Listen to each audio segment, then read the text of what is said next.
Okay. What's up, YouTube? How's everyone doing? It's your boy Reg in the building. And it's been a ride, but we're finally at the last Talking Heads album, Naked.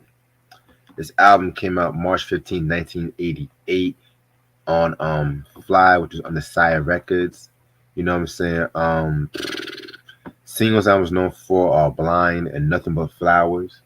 This was produced by Steve Lillywhite and Talking Heads. Of course, you guys know Talking Heads consist of David Byrne, Chris Friends, Jerry Harrison, and Tina Ramouth.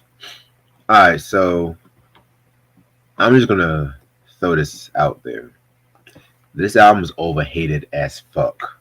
I'm gonna be real with you. I'm gonna be real with you.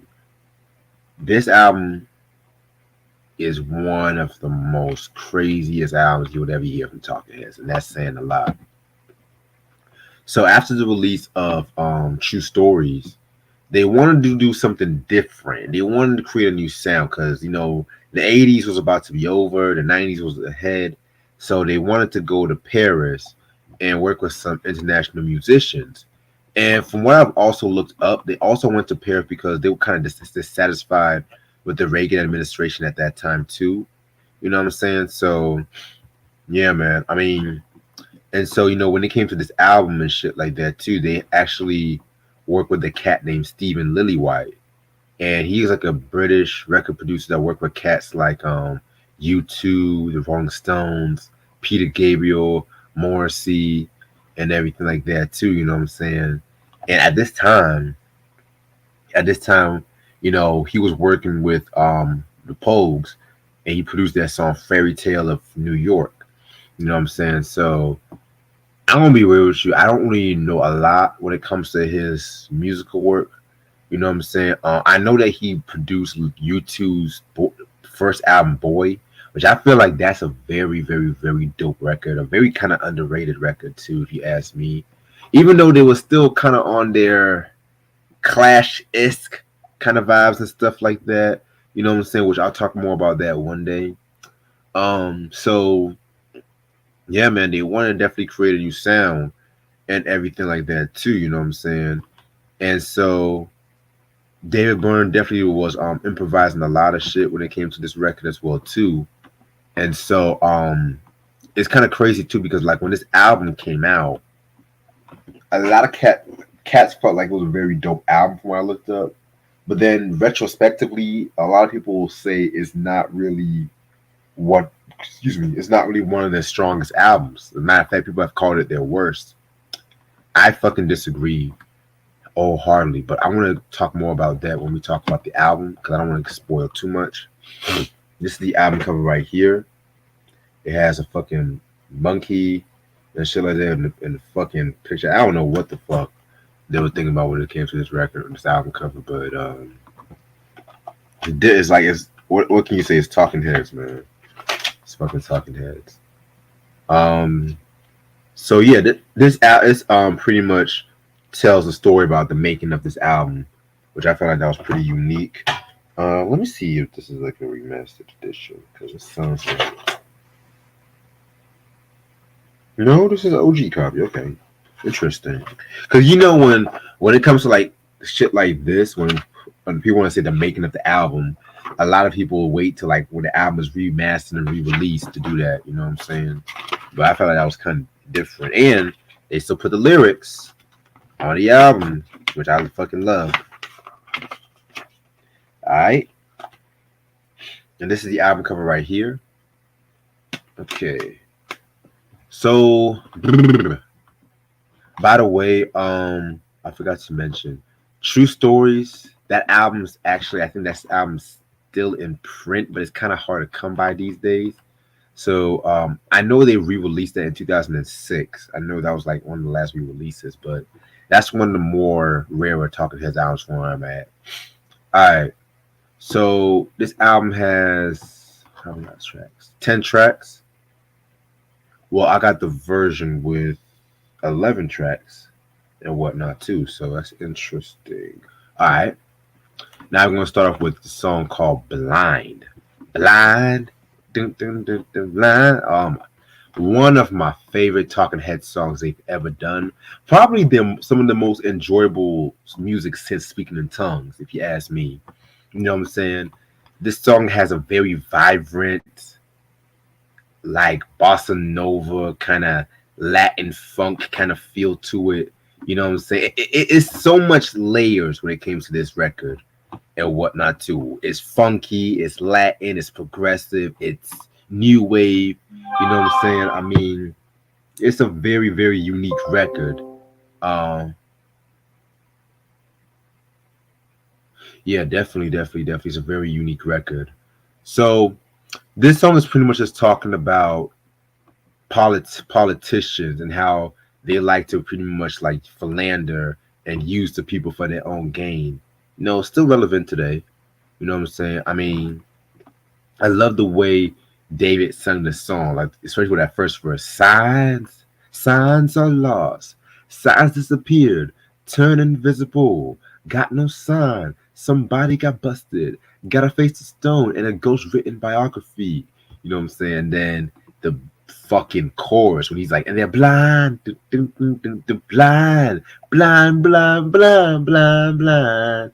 Like that chorus is very catchy. And then the bridge, no sense of harmony, no sense of time. Don't mention harmony. Say, what is it? What is it? What is it? Give a little shock and he raises his hand. Someone shouts out, say, what is it? What is it? What is it? He was shot down in the night.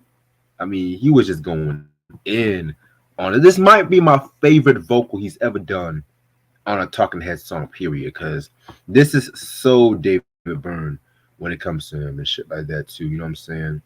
Um, very dope. And the video was very unique. You know what I'm saying? With just the whole face switching and then the whole political atmosphere and everything like that too. And if I'm not mistaken, I think he was in this video. No, that wasn't him. That wasn't him. But yeah, man. I mean, this was a very dope track. My second favorite song. This song was so close to being my favorite. It was so fucking close. But another song was just so out there and shit. You know what I'm saying? All right. Excuse me. Track number 2, Mr. Jones. Very dope song. Very island influence and everything like that too. You know what I'm saying? This is another one of those Talking Heads song that talks about the average man, the everyday life and everything. You know what I'm saying? So it's about the guy named Mr. Jones, and he pretty much wants to make a success of his life. So he leaves his home to become a superstar, and he pretty much lives a celebrity lifestyle and everything like that too. You know what I'm saying? And at the same time, a lot of people are on his shit, treating him like he is like the go-to nigga and stuff like that too. You know what I'm saying? And yeah, man, it's just talking about that celebrity lifestyle and stuff like that. And I definitely feel like this was a very cool song, very island influence. You know what I'm saying? Definitely something I can definitely hear on Remaining Light, Speaking in Tongues, which I'm gonna get more into that in a minute. So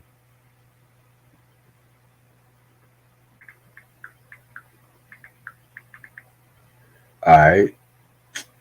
Next song is called Totally Nude. Um but this song right here is a very cool song. You know what I'm saying? Hold on one second. Hold on. Yeah, okay. Yeah, this is a very cool song right here too. You know what I'm saying? I love the beat to this record and everything, you know what I'm saying? So hmm, yeah, dope songwriting and everything like that too. Track number 4, Ruby Deer. Another very cool song. This definitely sounds like some shit I can hear U2 doing, and it has like that Joshua Tree, Unforgettable Fire kind of feel to it. You know what I'm saying? I would not be surprised if U2 was influenced by Talking Heads at one point too. You know what I'm saying? But yeah, man, very unique. Next track, Nothing But Flowers. Um, a lot of people have said it's like one of the best known songs of this album and everything like that too. This song tells a story about this guy who lives in a world where it's like he can't really lose any modern conveniences and everything like that too. You know what I'm saying? And he realizes that he has more peace in this world and everything, but at the same time, he kind of yearns for his own lifestyle. His own time of age and shit like that too. You know what I'm saying? Very, very, very interesting song because I remember years ago when I don't know if you guys remember this, but when social media had like this breakdown where it's like you couldn't use like Instagram or Facebook for like a couple hours. That was some of the most happiest and calmest time I've ever had because niggas weren't worried about bullshit. It was literally the world just sat still for like a brief second. You know what I'm saying? So I felt like this song was pretty dope. You know what I'm saying? This song features Christy McCall. From this, I think she was singer, folk singer, and everything like that too. You know what I'm saying? Backup vocals, and Johnny Marr from the Smiths on lead guitar. You know what I'm saying? So this was a pretty cool track. Track number 6, The Democratic Circus. Very, very, very dope track. Very minimalistic and everything. I love the usage of that. I love the use of that distorted guitar and everything like that too. You know what I'm saying? Next track, Facts of Life. My favorite song on this album, The Facts of Life. My favorite song on this album. To many people, this might be the best song on this album, but to other people, this might be the worst song on this album. And out of all the songs on this album, this is one that they just pretty much went a whole different kind of sound to it. Like this one, they went full trip hop with this track right here. You know what I'm saying? Think some shit like something from Massive Attack's Protection album. You know what I'm saying? Which I feel like that's like their magnum opus. I know a lot of people love the Mezzanine album, the Blue Lines. Both of those are great albums, but Protection, fire. That's all I gotta say. But yeah, Facts of Life and everything like that too. You know what I'm saying? Very, very, very dope track. You know what I'm saying? Very sexual. When it came to like the lyrics and stuff like that. You know what I'm saying? But it was like a very abstractual way, like he was talking about it and everything. And that beat was like, like, you know what I'm saying? I love the line where he says, "People fall in love like in fairy tales. I'm not sure I like what they can do. I'm afraid that God has no master plan. He only takes what he can use." Very, very, very dope line right there and shit like that too. You know what I'm saying? I feel like this song is definitely one of the Talking Heads songs. I personally feel if they were continued into the 90s, this would be like the sound that they would like usually be accustomed to because like I said before, this might be like the most 90s song they've ever came out with and everything. You know what I'm saying? So I fuck with this one. Track number 8, Mommy, Daddy, You and I. This one was a very cool song right here too. You know what I'm saying? What I got from this record is pretty much, them. It's like it's talking about, a trip all the way down to Canada and stuff like that too. You know what I'm saying? Just what they witnessed in Canada. I mean, this was a pretty okay song. Not really one of my favorites. Track number 9, Big Daddy.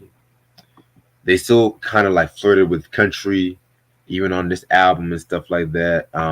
This one was a bit more cool and everything. I mean, I didn't have no issue with this one too much. Track number 10, Bill.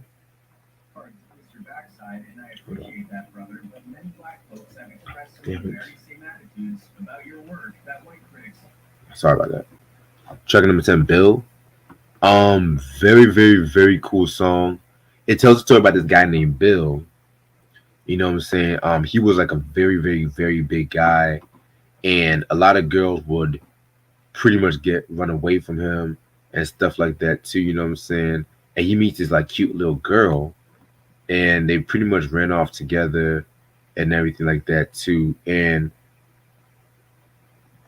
it kind of takes a little sad, somber tone, like after the second verse. You know what I'm saying? And I guess if you ask me, I think they kind of had like their own little cult and everything like that too. Because by the time you get to the third verse, he says he brought a gun and she fixes her dress. I'm not afraid of Jesus Christ. Who cares about the price we pay? It's our little secret, and we're never, and never, never going. Angel of God, take me along. Happy days, quiet life. We are not alone. You know what I'm saying? Very, very. You can have different meaning when it comes to that last couple of verses. The sound pretty much have like a speaking in tongues kind of sound to it, which I fucking love. You know, another reason why I love this track. And the last track is called Cool Water. Another very cool track right here too. You know what I'm saying? No pun intended. Very, very, very dope. And I like the way how the guitars was equally when it came to this record right here too. You know what I'm saying? This was a pretty, pretty great track. So overall, my favorite Talking Heads album, post Speaking in Tongues.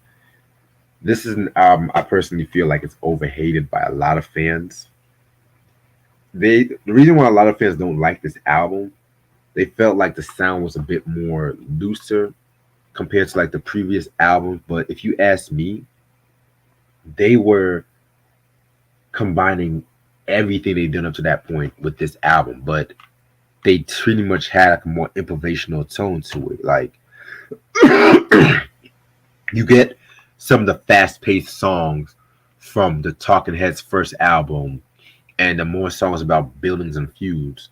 You get some more abstractual songs like the shit you would hear on Fear of Music. You get some political songs, of course, from Fear of Music and Remain in the Light. You have some more of the reggae, Minneapolis kind of sound, you know, like from the Speaking in Tongues. You even have a little bit of the country shit they did on Little Creatures, and some of the quirkiness that appeared on the True Stories album. You know what I'm saying? And I feel like with this album, they definitely hit the mold on the head with this one. I really wish they would not have broken up after this, because I mean, they did come out with a couple other songs after this record. You know what I'm saying? Like, I know David Byrne had his solo album in 1989 and everything like that too, and they did contribute to some songs, and I think a song in 1991, a song called Saxon Violins that appeared on the soundtrack to Until the End of the World, but they disbanded in December of 1991, and it pretty much, you know, left a big hole and everything like that too. You know what I'm saying? Because this was a group that had it all and everything. And by that point, it's crazy because by that point, alternative was really shit coming aboard and stuff like that. You had the Pixies, the Smiths, Sonic Youth, Soundgarden. All them people took a page from Talking Heads' book, including a certain trio from Seattle by the name of Nirvana. You know what I'm saying? And I know that now they did get back. They did do a few reunions here and there. I know now they got back together because of the 30th not 30th, the 40th anniversary of the Stop Making Sense. I know that got re-released in IMAX. I'm going to talk about the Stop Making Sense. I'm going to talk about the 1982 live album. The name of this band is Talking Heads. I'll probably even talk about the movie at some point. You know what I'm saying? But that might be a video all in like more Talking Head goodies and shit like that too. You know what I'm saying? Because there's so much you're gonna really talk about when it comes to this group. So I'm gonna give this, dare I say, I'm gonna give this a 4.5 out of 5. This is a very great album. And thank you guys so much for watching the Talking Heads discography and everything like that too. It's been very fun going through all these albums. Shout out to Try, by the way. You know what I'm saying? So this next Artist Sunday, we're gonna do Foursome D's. And in case you guys are watching now, we also gonna do the Chris Brown Breezy Wednesdays too. So y'all subscribe and like this video, and I'll see y'all later. Peace.